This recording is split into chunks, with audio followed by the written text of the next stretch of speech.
Berserulah kepada Tuhan, bukan kepada manusia.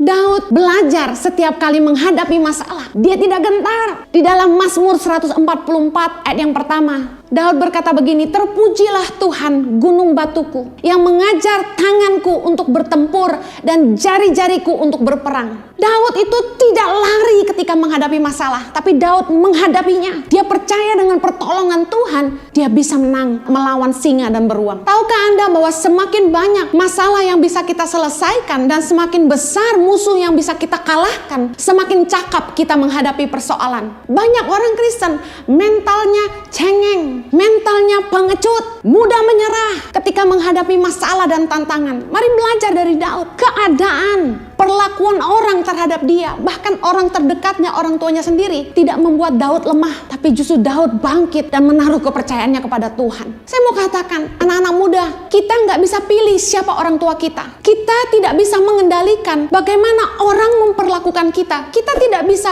pasang papan nama di dada kita dan berkata, "Jangan sakiti saya." Kita tidak bisa menghentikan badai yang menerpa hidup kita. Tapi reaksi kita terhadap persoalan yang datang dalam hidup kita menentukan apa yang akan datang kemudian. Berserulah kepada Tuhan dan jangan kepada manusia. Setiap kali menghadapi masalah dalam hidup, pergumulan hidup ini, nomor satu, datanglah kepada Tuhan. Berserulah kepada Tuhan. Jangan cari manusia. Jangan fanatik kepada konseling. Saya mau kasih tahu sebagai hamba Tuhan, konseling tidak menyelesaikan masalah. Jangan mencari tempat pelarian, tempat curhat, cari teman, cari pendeta yang belum tentu mengerti dan tidak peduli sama hidupmu. Belum tentu mereka bisa dipercaya dan bisa memberikan nasihat yang terbaik. Tidak sedikit yang kasih tahu sama saya bahwa pendeta yang dia jadikan tempat curhat malah menceritakan masalahnya kemana-mana. Dengar baik, 1 Korintus 2 ayat yang kelima berkata begini, "Supaya iman kamu jangan bergantung pada hikmat manusia, tetapi pada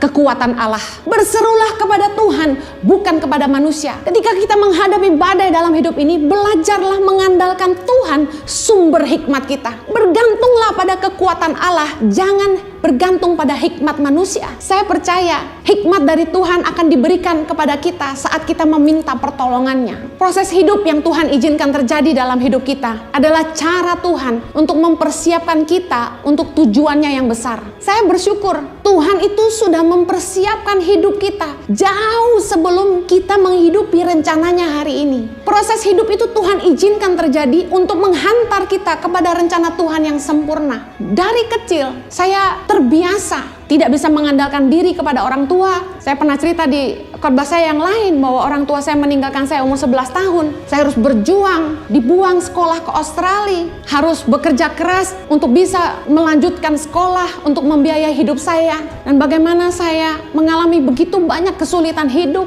punya pemimpin yang mengecewakan, dan justru di saat-saat itulah saya mengalami Tuhan dengan luar biasa. Dan saya mengerti apa yang dialami Daud ketika dia tidak bisa mengandalkan siapapun, ketika yang dia harapkan bisa melindungi dia tidak ada untuk dia. Apa yang bisa kita andalkan selain Tuhan? Mungkin masalah hidup saya berbeda dengan masalah hidup Anda, tapi kita sama-sama tiba di satu titik di mana pada akhirnya kita menyadari tidak ada yang kita bisa andalkan selain Tuhan. Tidak ada yang lebih mengasihi kita lebih dari Tuhan. Percayalah bahwa proses kesulitan hidup, badai yang menerpa hidup kita akan mengasah iman kita, membentuk karakter kita, dan mempersiapkan kita untuk sebuah rencana